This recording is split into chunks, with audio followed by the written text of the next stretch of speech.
தங்கம் மேல ஏறினதுனால சூரியவர்தன் யாரும் தொட முடியாத உயரத்தை தொட்டுட்டான். இந்த சாம்ராஜ்யத்தை கட்டி காப்பாத்துறதுக்கு 5 பார்ட்னர்களை 5 தூண்களா பயன்படுத்திக்கிட்டான்.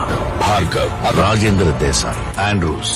சூரியவர்தனுக்கு இருந்த பெரிய பலம் அவன் தம்பி அதீரா. அவனோட சாமர்த்தியத்துல கட்டின இந்த கோட்டையில சூரியவர்தனோட மகன் கருடனோட பங்கு இருந்தது.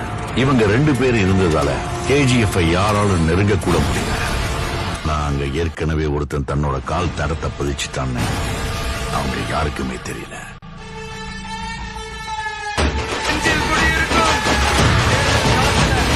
Powerful people come from powerful places. Andrews எப்போ பாம்பே ராக்கிக்கு அந்த சமுத்திரம் கூட சின்ன குளம் மாதிரி ஆயிடுச்சு.